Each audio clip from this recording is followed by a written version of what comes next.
Okay, well, let's go ahead and get started. There's still some folks trickling in. So I'd like to go ahead and introduce your speaker today. Brian Daigle is, you correct me if I'm wrong on any of this, a rather prolific person. So there's a lot of ways I can introduce him, but he's the headmaster of Sequitur Classical Academy in Baton Rouge, Louisiana, as well as the founder of the Classical College. Is that right?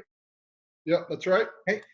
He also started Mudhouse Art that publishes everything from books on classical education to the busts of famous authors with using 3D printing. So that's pretty cool. He's also wrote the introduction, the foreword to our Fitting Words Classical Rhetoric textbook. So I've had the Brian is, as you can tell, a prolific man. He's written books on how to start a school and how to start a classical school, which are both available through Roman Roads, by the way, and on Amazon, and is here to talk to you on lecturing online. So Brian has been doing lecturing for many years, but also online, and has recently written about the art of lecturing online. And so he's going to be presenting that to us today. Feel free to ask questions in the chat or in the Q&A box. Those are different. The questions, the Q&A box comes to me and I can answer them and as they come through. The chat goes to everyone so they can be used slightly differently. Please do ask your questions. There will be a dedicated time at the end for Q&A. So I'm going to go ahead and turn my camera off and concentrate on the chat and turn it over to Brian. Thank you so much, Brian. Yeah, Daniel, good. Thank you. Thank you so much for having me, and thanks for doing this. I know that, you know, if folks are showing up to this meeting, it could mean they just want to learn about lectures, but it probably means that they found themselves suddenly having to enter the world of online teaching. And so how do you do that well? My topic that I've run with here in this 4-part webinar series for Kepler is on lecturing, and so that's what we're going to cover today. To get started, I want to recommend, if you haven't seen Scott Postma's first webinar, which was an introduction to online teaching, then you should go see it. If you're new to this, there's a lot of mystery and misconception to online teaching, and so gaining perspective with a good introductory course or webinar is very helpful. You'll notice if you go watch Scott's a webinar that he did last week, that's the first webinar in this 4-part series, you'll notice that I plan today to carry over some of Scott's themes in this webinar for continuity's sake, and offer also some new ones that are specific to lecturing in general and online lecturing in particular. I will be sharing my screen with you today. I'm not going to be moving around a lot in sharing my screen. It's going to be pretty simple. You'll see this right here, and then I'll move between a few slides as I go throughout our time together. Good. Well, almost had it. There we go. All right.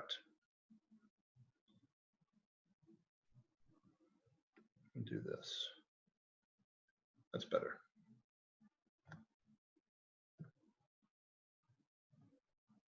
All right, so this topic today is on lectures.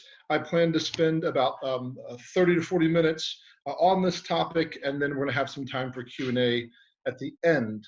So let me give a brief roadmap for how this is going to look. So part 1, part 2, and part 3. Part 1 is very simple. It's a brief lecture on lecturing. I figured if I'm going to give a webinar on lecturing, I should probably model it at some point during the webinar. So I'm going to do that at the very beginning, okay? So part 1 is a brief lecture on, not flowers, not literature, but on lecturing.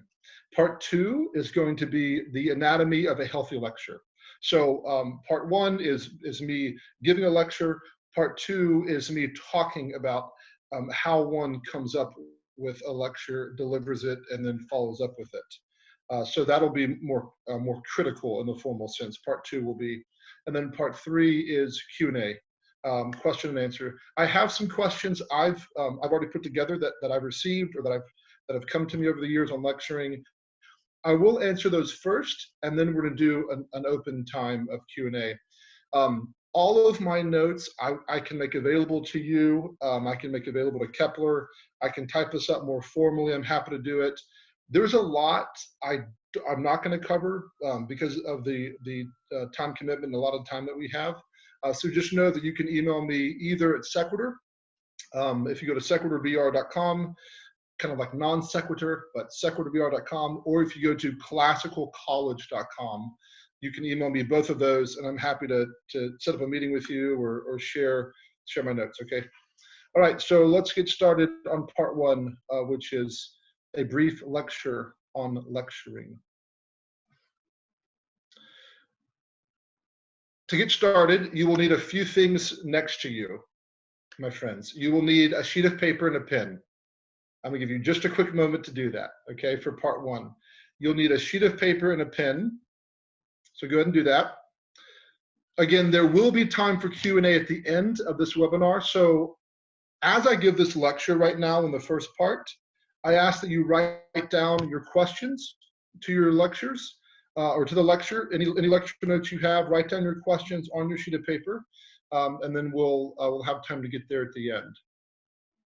If for whatever reason during the lecture, during this first part, if you lose connection from the lecture, simply go back and follow the link that got you here to begin with, and then we'll make the recording available to you this afternoon or later this week at Kepler.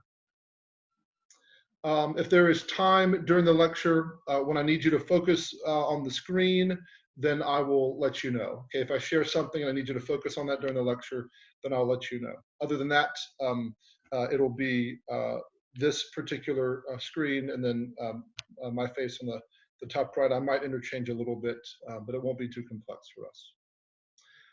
Please be attentive during the duration of the lecture, as that's what a lecture requires of us.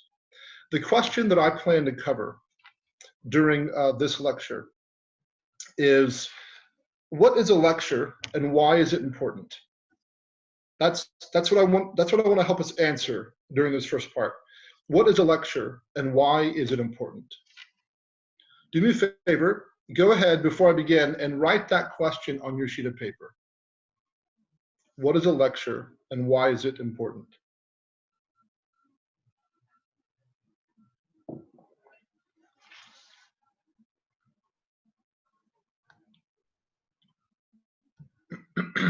Let's begin.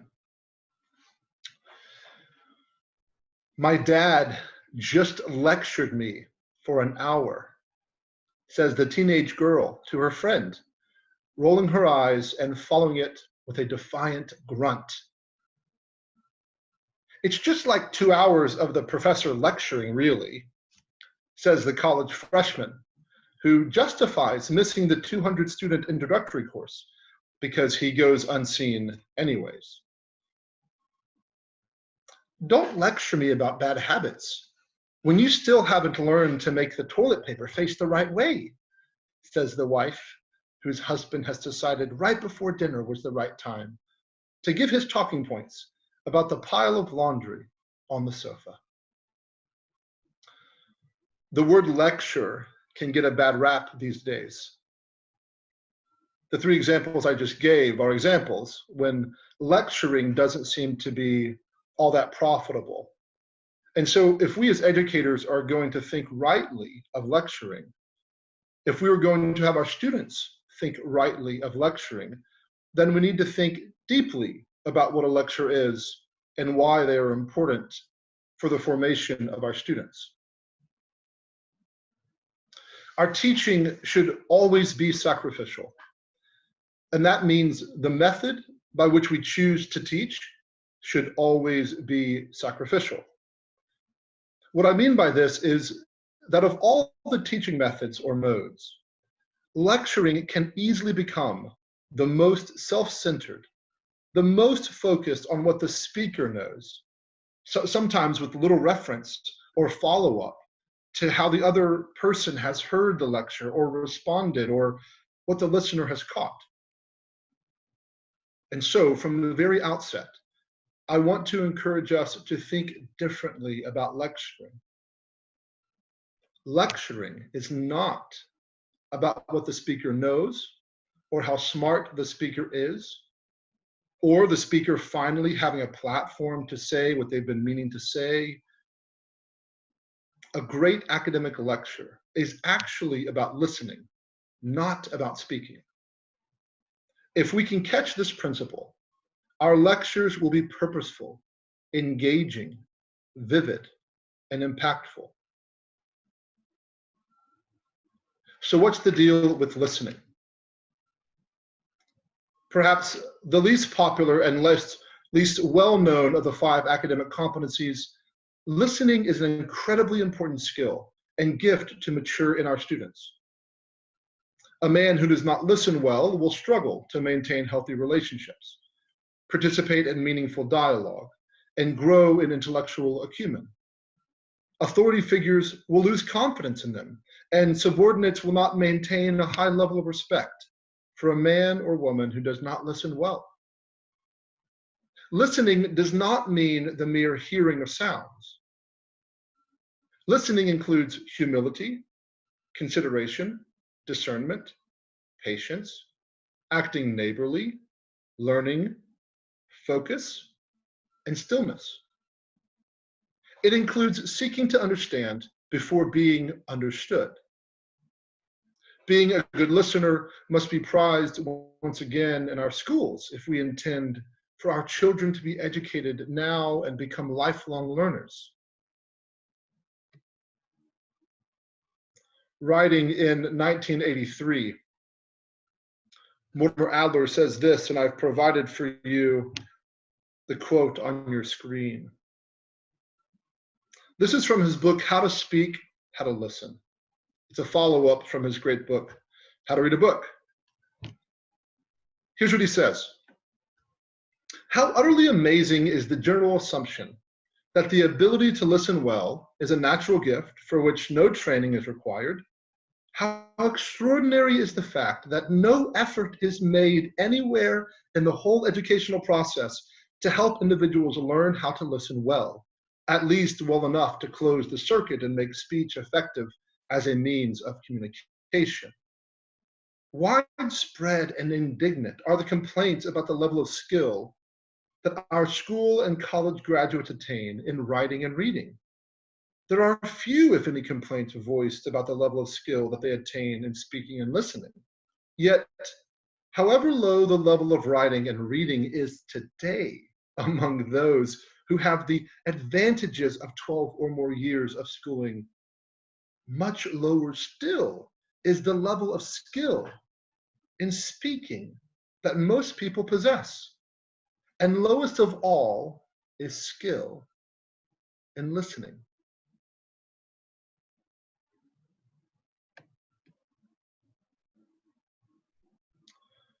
Plutarch in the 1st century says this, and I have 2 Plutarch quotes. I think I'm only going to get to one of them for right now for time's sake. If I get a chance to get to the second one, then I'll do that. But here's the first one. For surely the fact is plain, and this quote is for you on your screen. For surely the fact is plain, that the young man who is debarred from hearing all instruction and gets no taste of speech, not only remains wholly unfruitful and makes no growth towards virtue, but may also be perverted towards vice, and the product of his mind, like that of a fallow and untilled piece of ground, will be a plentiful crop of wild oats.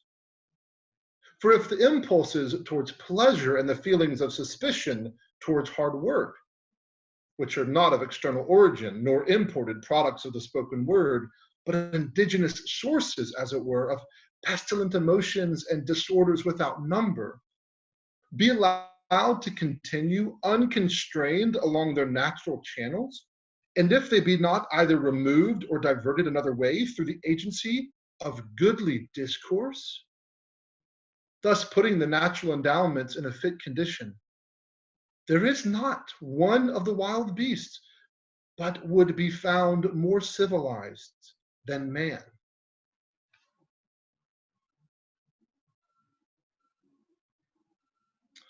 It is a strange thing that not only the art and competency of speaking persuasively, rhetoric, is not taught in most schools today, but also the art and competency of listening has been almost wholly neglected to an even greater degree. The word lecture comes from the Latin word lecturus, and this word has to do with taking up, or choosing, or making a selection, or passing through, or even reading. This harkens back to ancient education when the lecturer was primarily the one who stood at the front and read the manuscript, perhaps stopping periodically to give commentary. The lecture, a lecture, then means two important things. It is both the speaker choosing to take up a subject and speak on it for an extensive period of time, as if giving a monologue and not in a dialogue.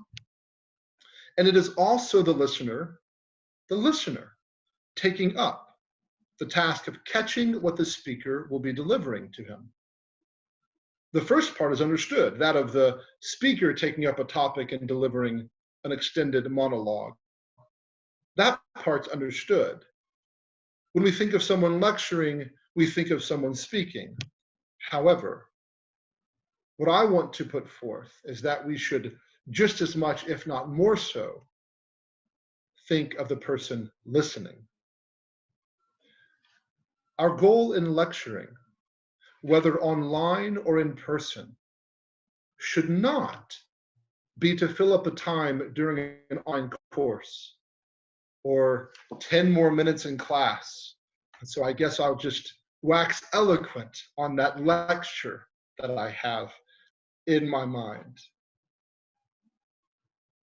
The goal of lecturing should not be to gain an audience for our egos or to regurgitate that thing I like to say so I can check the box in my mind's curriculum. Our goal in lecturing is to have the students receive or hear or catch, truly hold on to the content of our lecture, and to be formed or shaped by the language and limits and layers of lecturing. I want to point you back for a moment to Plutarch's quote. He said, about 3/4 of the way down, and if they be not either removed or diverted another way through the agency of goodly discourse. Plutarch believed, as did other ancient and classical authors, medieval scholars, theologians, into the present classical movement, that speech is formative. A lecture isn't just for the purpose of giving information in this antiquated method of limiting rhetorical distance, right? It's to actually form the listener, the hearer, by the speech itself.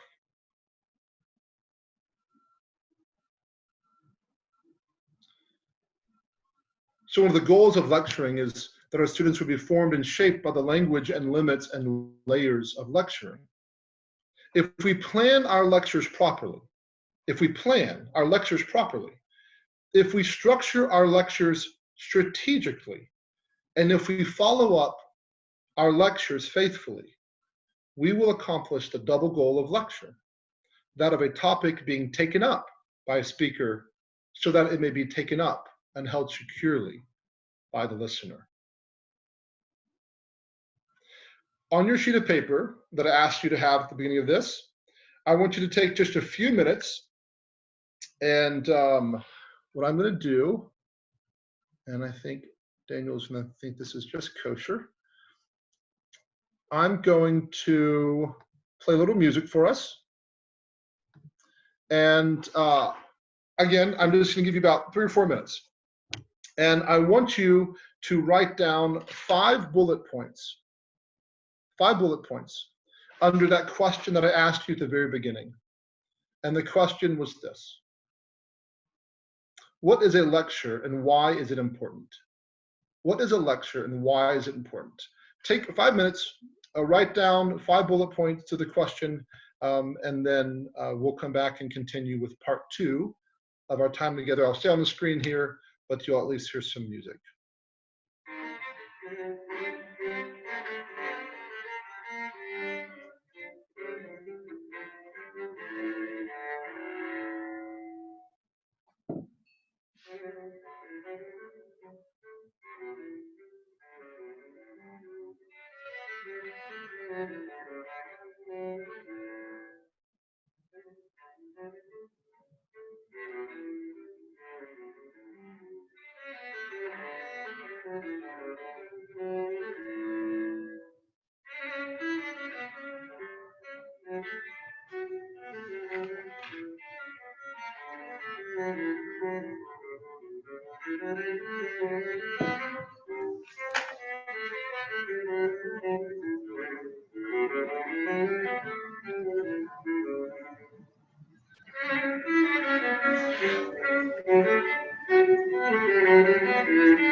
Okay, let's go to part 2. So we said this is the roadmap. Part 1, a brief lecture on lecturing. I'll refer to that in a moment.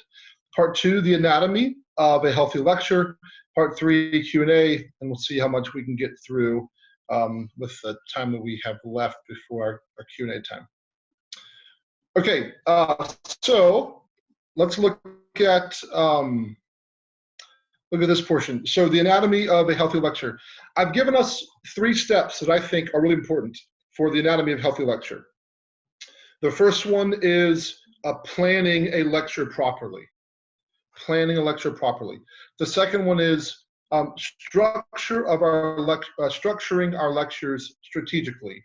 And the last one is following up our lectures faithfully. So we plan the lecture, we have to then structure the lecture, and then we have to follow up with the lecture. Let me walk through each of those, okay? So planning a lecture properly. Here's some important things to consider. What kind of lecture do you choose? And you might be thinking, I didn't know there were different types of lectures. Well, that's why we're here, partly why we're here, right? What kind of lecture do you choose? We can identify 3 types of lectures, and they're very similar if you studied classical rhetoric to the 3 styles that we see in classical rhetoric, grand, middle, and low. So we could have 3 types of lectures. We could have a high style lecture, we could have a mid style lecture, and we could have a low style lecture. I've got a bunch of details on what makes something a high style lecture, but I'll save it for now. So what kind of lecture do you choose? Is it a high style lecture, mid style, low style? Next, what's your topic? Right? To lecture is lecturas, to pick up. And so what topic are you picking up? What question are you picking up? Third, what's your location? That's important. What's the location of your lecture? What's your attire? If you study classical rhetoric, you know that there's a lot of crossover between studying classical rhetoric and studying something maybe more specifically in classical rhetoric, like homiletics or like lecturing, which are two different kinds of public oratory. So what's your location? What's your attire? Are you standing or sitting? That's another question to consider. As you plan your lecture, are you going to stand or sit during your lecture? I'm sitting during my lecture now. I have a podium right there. I thought about standing and I chose against it. And I could explain why I chose against it, but I chose to sit during this lecture and not stand. What's your lighting? What's your lighting? Especially for online, this is so important. You want good lighting. I think mine's decent today. It maybe can be a little bit better as I work on that as well, but what's your lighting? What material do you need to have ready for the lecture? You want to decide that as you plan for the lecture. What material do you need to have ready?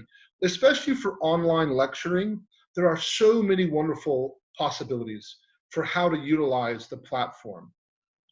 And so, for example, do you plan to have art, right, as part of your lecture? One of the, we just moved our academy in Baton Rouge to online, and we really have never done classes online or anything online really much. But it's funny, as an instructor online now in the secular capacity, my classes are better in some ways and worse in other ways, because I gain some things by this new platform and I lose some things. Well, one of the things I gain is during a lecture, I can efficiently show them art or share my notes on the screen or pull up the whiteboard application, or I can show music, or I can play music, or I can show a video, but all of that material needs to be ready before the lecture. And Scott Postma talked about that. It works the same way in a lecture as it would a Socratic dialogue. Your materials need to be decided as you plan for the lecture. Next is, what will the students be doing during the lecture? This is important. What will the students be doing during the lecture?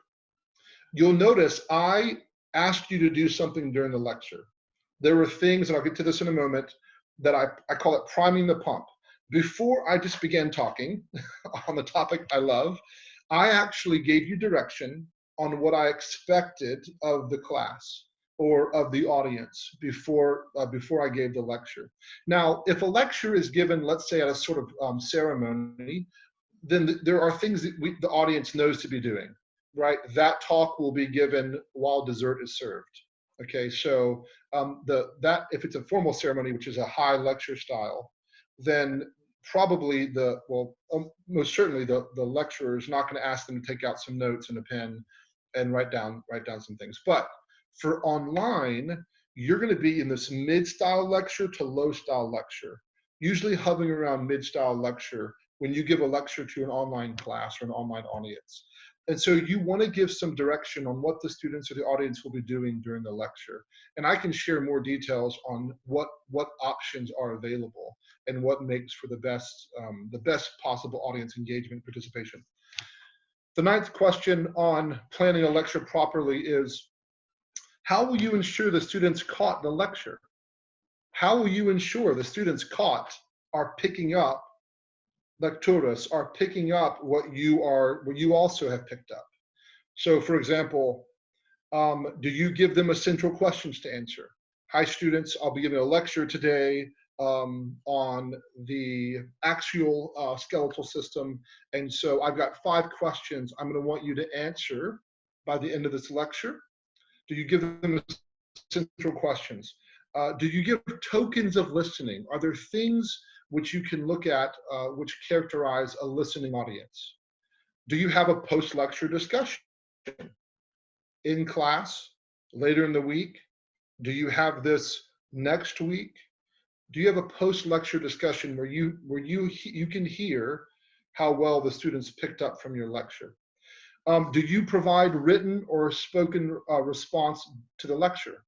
And then do you provide a lecture outline? Almost always when I give formal lectures, I try to actually give my manuscript out to the audience. I have nothing that I don't want them to follow along with in the full manuscript that I've written for myself and that I want them to actually follow along with. But do they have an outline? Are they filling in the outline during the lecture? Do they have the full lecture? Are they reading along carefully and annotating? That all needs to be decided on how the students will engage and ensure it's caught. Let's go to B, which is structuring our lectures strategically. You want to structure your lecture strategically. So this is not just planning for it. What does your lecture look like? This first part I call priming the pump. Priming the pump before the lecture or at the beginning of class. Let them know that today will be a lecture day and briefly explain what that means. Lay out the ground rules for engaging during the lecture. Chat box, are you raising your hand? Are you going to the restroom whenever you want to? Is there interrupting?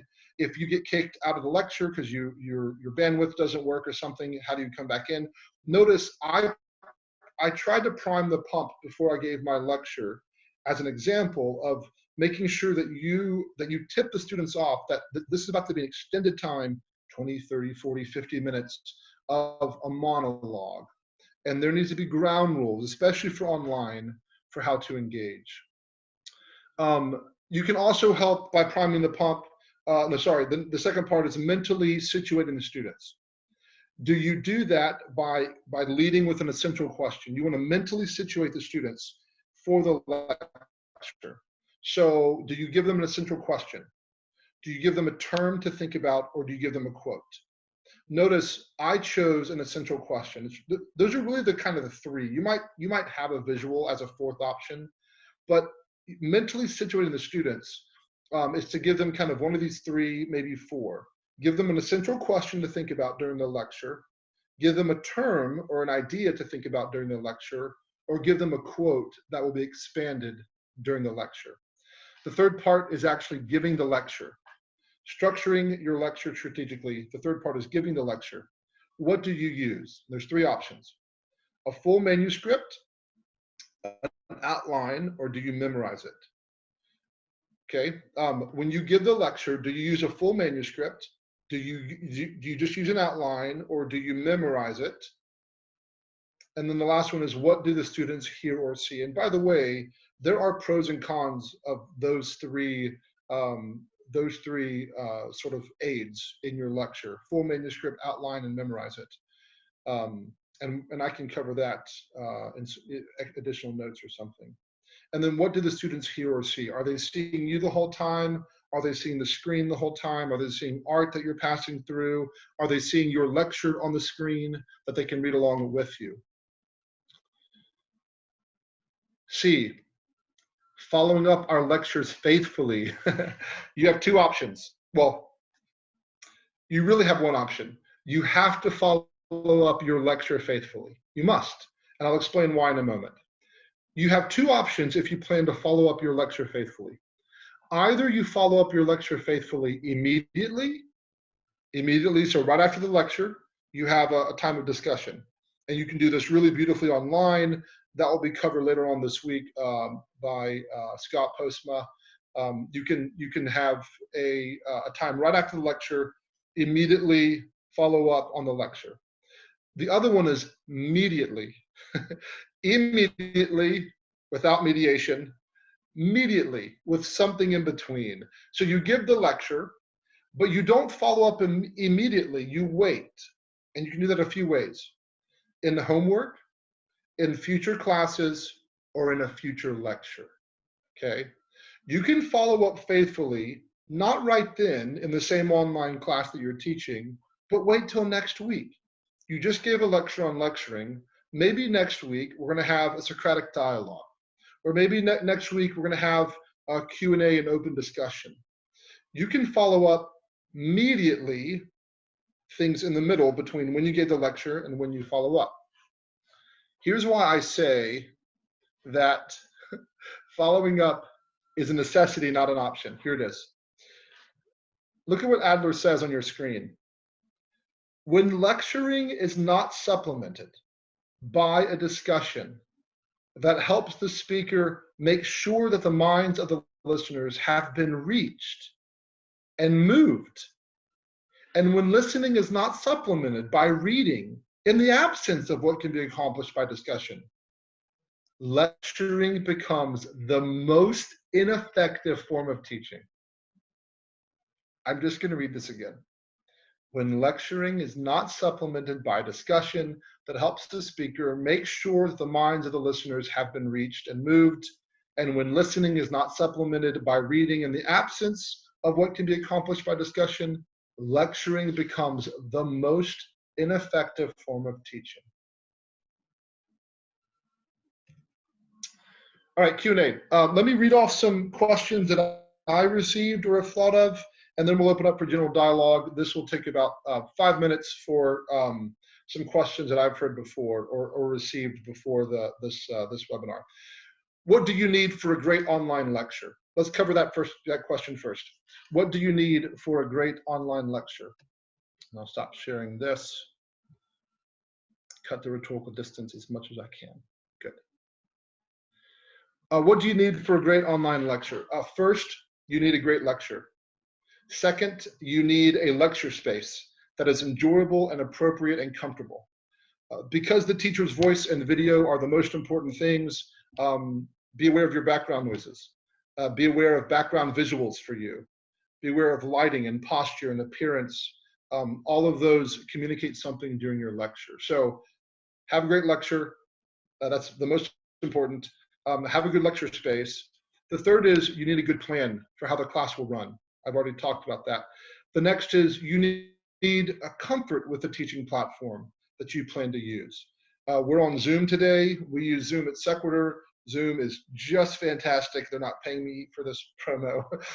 You need comfort with the teaching platform that you plan to use, especially for a lecture. Lectures can get really smooth on this platform, and they can also get really fumbly really fast, okay?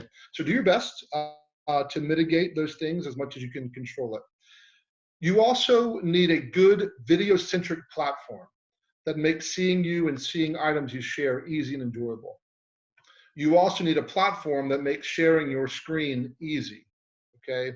You need a platform that makes managing the classroom easy. Again, Zoom does all of these. You would do well to have a second screen display. So I have a screen here, and it's maybe a $50 screen. It's an ASUS $50 screen, and it's plugged in through a simple USB port. There's no cable for turning it on. It's just a simple USB port. And when I share my screen, I'm just sharing whatever I have popped up there, pre-planned and preset on that other screen, so that I'm not moving through boxes and that kind of thing. So have that, if you can, have that next to your laptop, a second screen, and that could be something as simple as a TV monitor that you hook up, or a relatively inexpensive screen that hooks to your computer like mine through the HDMI or USB port. This second screen, again, will allow you seamless sharing of videos or presentations or documents without having to minimize or smash open programs on your computer screen. The last thing that you need for a great online lecture is perhaps the attention tracker tool that you might have on your platform for online lecturing. There's an attention tracker tool that can tell you when your student's screen has changed and when they're at least virtually, maybe not mentally, but virtually going away from what you're trying to show them. A second question is what to avoid during online lectures. What should you avoid during online lectures? You want to avoid being a talking head, okay? Remember, I said that you can have 3 different types of aids: full manuscript, outline, or your memory. If you use a full manuscript, and I've actually had teachers come and interview at Sequitur, and I remember one particular candidate opened up the computer. This is not even a live online class. Opened up the computer and read from the computer for about 45 minutes. I counted how many times that teaching candidate looked up, and it was only about 4 or 5. And I thought, there's no way he knows whether his audience is engaged. There's no way. he had gotten so engrossed in this topic, and it was actually a really great lecture. I loved it. But he had gotten so engrossed in this topic that he suddenly was transported back into this academic hole in a library by himself with no one around for what appeared to be hours in his mind. And I felt it, and every student felt it, and every inch of rhetorical distance was created in that moment for that lecture. So avoid being a talking head. Avoid being monotone. All right. If you read in some of the ancient classical rhetoricians, they talk about how tone can be coached and it can be natural. People can have natural tones that are unpleasant in rhetoric or in lecturing. People can also work on that. Okay. So avoid being monotone. Good rhetorical and tonal texture is good for your voice. This is simply just good rhetoric. You should also avoid simply reading from a screen. This is kind of the talking head thing. Just avoid simply reading from a screen. There is rhetorical distance with online teaching. There is human distance also. However, that can either be minimized or made worse by your ability to engage the humans on the other end, even if that is through humor, eye contact with the camera, or pregnant pauses. Okay. Avoid simply reading from a screen. I get that some people aren't very animated, some people aren't very dramatic, some people are personality types play into online teaching. Adler says this, every great rhetorician says this. If you want to speak, you better learn how to be an actor. That's it. If you want to speak publicly, you better learn to be an actor. You have to learn to get into character sometimes. You have to learn to pass over that and not have that emotion expressed so clearly to your audience. You have to get good at being what your audience needs in a speaker and to persuade them toward the topic you've taken up. All right. Another one is avoid becoming hyper-focused on the lecture. Avoid becoming hyper-focused on the lecture. Subtle classroom management is important in online lectures. Subtle classroom management is important for master teachers in a classroom or in online lectures. I know that those of us who have pursued this as a profession love our subjects, and we can get so into it, and 50 minutes go by, and those students in the back have now passed. They've now passed back and forth like 5 notes in 1 minute, and we didn't see it. Or that person's eating snacks, and there's no snacks. There's no snack roll in the room. That person's on their cell phone in the back. They're not supposed to have it, right? Subtle classroom management is important for master teachers, online or not. But online, it's really great. You can look like you're looking at the screen and talking a little bit, and you can see over here that the chat box is blowing up and getting a little fiery with the 9th graders. And so simply go over while you're talking and just close the chat room and continue with the homework that you're going to get.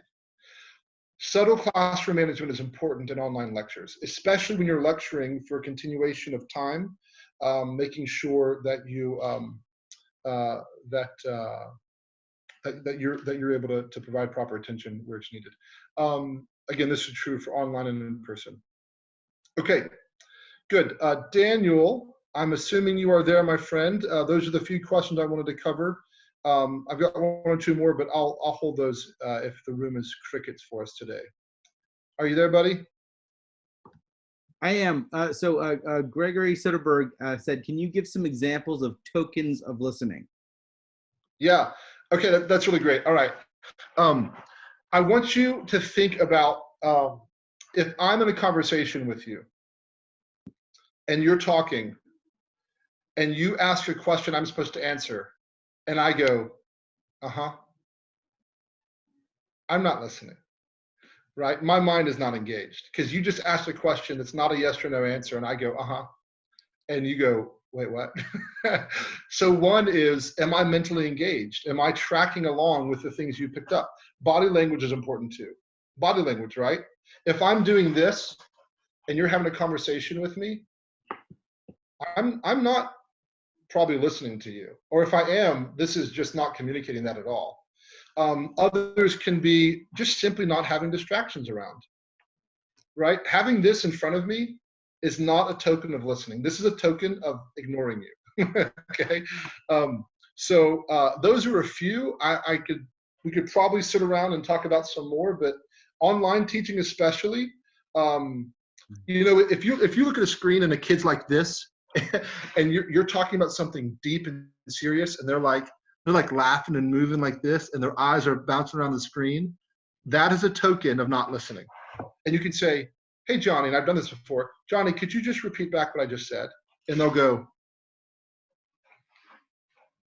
"Johnny, could you repeat back what I just said?" And they weren't listening. Their body language communicated that. So that's obviously a really big one here online for online teaching. Another one for online teaching is if I ask a question, boom, if they have their screen off, can they open up their audio, open up their video, and answer rather quickly? That's another one, right? They're engaged. They don't have to sit back and think. They thought about what I just said long before I asked them to engage. So quick engagement, body language, giving responses that are logical for what the topic is or what you just asked. I think those are all some tokens. Good, Greg. I'm glad that helped. Yeah. Just to go back to your teachers being engrossed in their own thoughts, I remember I think it was Wes Callahan, who told me the story of a professor he once had who was so engrossed in his subject, just at the front of the lecture hall teaching, that a question would startle him. He'd be like, there are people here. Yeah. So anyway, I just thought of that. So we have another question. Exactly right. Yeah, from Emily Bailey. How do you balance getting through what you need to get through with digging deeper into facets of the lecture in which students express more interest? So I think what Wes Callahan would call a digressio, but those often sidetrack, just like the Persian army with the rabbit. Yeah. So that was, who asked that again? Emily Bailey. Emily. Okay. So Emily, that's not going to happen during the lecture, because lectures by definition are one-way streams. So, right, lectures by definition are one-way streams. And so because of that, you might see a student in their posture start to have a digression, but you don't know what that is, and you can't engage them in the middle of your lecture to actually figure it out. But you can make a mental note of it and try to come back to it. So digressions are probably going to happen during open dialogue once you check for understanding and catching the lecture. And so I think balancing that is this. I know why I'm choosing this lecture. I don't know what God intends that child to get. That's really important. And so we need to be okay in open dialogue with digressions. And if you want to know if I put my money where my mouth is, go talk to my students at Sequitur who say, "Oh no, I mean, we will get on this idea in anatomy, and yet 20 minutes later, we're talking about this particular idea in Latin that was related to anatomy." And it happened not because I had this particular interest that I wanted to show my brilliance on.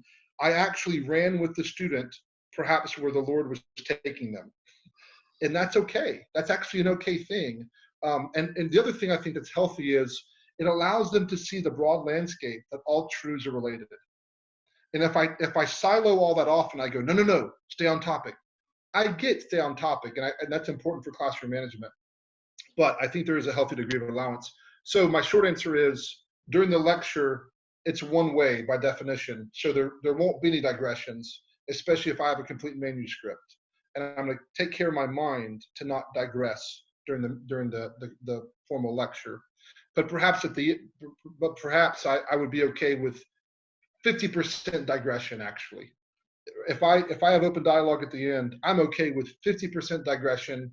If I stayed 50% in open dialogue on a topic that I chose, that I love, that God gave me to take up, then I'm okay with going to my neighbor and letting them, spending some time with them where God has called them to take up something else that I've sparked. Yeah, this has been kind of a favorite topic for us because Wes Callahan is so famous for his digressions, but he defends it to the point where we ended up calling our magazine at Roman Roads, our educational yearly publication, Digressio. That's what we call it. With um, because the idea that digressions are not just a side point, it's like Brian said, they actually tie all things together. And you can say, well, that reminds me, and do a side story. The medievals did this on purpose. It was a teaching technique. And it's often the digressions in a lecture or after a lecture that become the hooks for the imagination and the memory. It's a story a child brings to the dinner table and tells his dad. And they may not remember the date of this or that battle, but they'll remember the story and the digression and oh, that's related to that. That allows that often makes the teaching effective long term. So I'm a fan of digressions. Yeah, At least I'll, 50% can be allowed. I'll add to that too. The word wondering is important that teachers understand. That child is actually wondering. And that digression is an artifact of them wondering. And I not only need to be okay with that, I need to expect that and hope for it. So there's a question from John Montrella. I hope I said that right. How do you hold every student accountable to listening in every class? Do you keep attendance or a record of participation? Yeah, John, thanks a lot. So attendance, I would, you should talk to your institution about this, but attendance should be taken at the beginning of class. And then students shouldn't just be told, all right, guys, listen, here comes a lecture. Students have to be taught how to listen. That's the key, right? They have to be given exercises while listening in order to grow those listening muscles. And so what I shared a while ago was that the students should be doing something during the lecture. They shouldn't just be sitting there going, and I'm listening and I'm listening. There should be something the students are accomplishing during the lecture. So notice, I gave you guys the central question that I posed at the beginning of the lecture on lectures. At the very end, I asked you to write down 5 bullet points under that question. One of the questions I was going to answer, if we had time, was how do I deal with the loss of students how do I deal with the loss of student attention during lectures? How do I deal with distracted students during the lecture? So limiting distraction is about laying out the rules for the lecture. No phones, cameras on, using the attention tracker setting on Zoom. Students should be in a non-distracting environment at home. Mute everyone during the lecture to avoid background noises. That's as much as you can do. You can't control actually what their mind is doing. And if necessary, this is important, you should ask parents at home to assist you with monitoring these things. Also, some good ways to deal with the loss of student attention during lectures.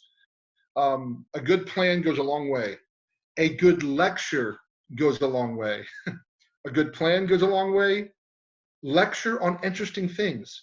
Don't pick up these pet projects you have for an 8th grader, which are totally irrelevant, and you go, well, no one really cared. Well, you also chose a topic that put them at a disadvantage to be good listeners. Engage students and their understanding and their previous knowledge. This is in John Milton Gregory's 7 Laws of Teaching. Engage in your lecture what your students previously know on that topic. Don't be boring. Boring teachers make bored students. It's that simple. Be enjoyable to listen to. Be animated. Don't be dramatic. If you find that you're losing the student's attention, ask a rhetorical question. Repeat something that you said. Pausing after you've talked for a while makes people look at the screen. Call their attention, say it again, pause, let them think about it. Those are all some good ways that you can organically call students' attention back to the lecture. So there was a question from MP Rogers on Facebook. Are recorded lectures generally considered less than ideal? It seems that this lecture assumes a live component. Is there something those of us that need to use recorded lectures should know? A recorded lecture is actually not that much different than a live lecture. And the reason I say that is because a recorded lecture is going to have the same feel of a one-way stream, which is, again, by definition, what a lecture is. Here's what I think the difference is. Experientially, for the lecturer, you have to get yourself in the mode a little bit. You have to spend a little more time getting there. Like right now, I know people were watching during that lecture, so I could provide some more emotional tenor and change of my tone, my tonal quality, because I know that there are real people watching. If no one's watching and I know I can edit it, I might be less on my toes. So that experientially is what I found is the difference. It's not so much for the audience as it is for the lecturer and what they might need to conjure up that would organically be there if you knew you had a live audience. And then there was Eric Rosales asked, I am a teacher. I'm teaching middle school students. I need some advice on lecturing, teaching literature online. So do you have any points about literature suggestions? Yes. Make sure, right, with literature, there are, in any art really, there are a lot of different angles that we can take. You have to know your audience. This is so important for as a rhetorical principle. This is important for lecturing. You have to know your audience. You have to know that your seventh graders are not going to be attentive to your ideas about that obscure topic that was sparked by the literature, or that might even be in the literature. I've taught the Odyssey for 10 years now. I've read it twice as much as that, I guess, by this point. And I've done that mostly to middle schoolers. And I know when I teach the Odyssey to middle schoolers, I'm not teaching the Odyssey to a doctoral class, which means there's a lot of stuff I need to leave out, and I need to be okay with that. This is why when teachers go off and get higher degrees, I tell them, go teach fifth grade for a year. Go try to teach your children that concept. Because if you can't, then you don't understand it, right? So take that literature and take the things that are most pertinent and most lovable and most important for that audience and give them that. A piece of literature has so much to give. And if you know a piece of literature well, you can be a discerning teacher. What you give, when you give it, to whom do you give it? If I teach the Odyssey to a room full of Christians, I can go this direction. A room full of atheists, this direction. A room full of secular materialists, this direction, right? This is a classical piece of literature that's universal. And I should know the literature well enough to know my audience and know my audience to know what they need and when. R.C. Sproul on teaching theology once said that if the 12-year-olds can understand it, the adults might. That's great. Yep. Well, let's see. I think that was most of the questions. If you have any other questions, we're a little bit over time already, so we might just go ahead and say goodbye now, unless there's another question that comes in that is a brief one. I will add, there was one more. The question was that we got beforehand, what is the optimum minute length for online lecture segments? I don't want to prescribe an amount of time because I don't think that would be helpful. So I want to provide some two helpful questions to help those folks think about how long should I lecture for? How many minutes are required to teach a student to listen well? If lecturing is about listening well, that's important, right? Lecturing is about forming in our students the competency of listening. It's not about me forming my own rhetorical ability. Lecturing is about forming in my students that academic competency, which we neglect, of listening. How many minutes are required to teach a student to listen well? To grow in their ability to hear and listen and catch. How many minutes does that take? 5?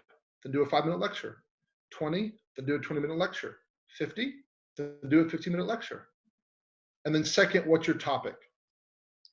I would just ask those two things. If we add a third, I would say, what's your audience? Who is your audience? Those three questions should help you decide how long a lecture should be. But you can have a 5-minute lecture. You can have an hour and a half lecture. All those are possible. Well, Brian, thank you so much, and thank you everyone for joining us. If you came in a little bit late and would like to watch it from the beginning, we will be making the recording available online. So thank you so much, Brian. Any closing words? Nope. Thank you so much for your work, Daniel, and thank you so much for doing these. I think these are going to be super helpful for folks rushing into this to serve their communities. Thank you so much. God bless.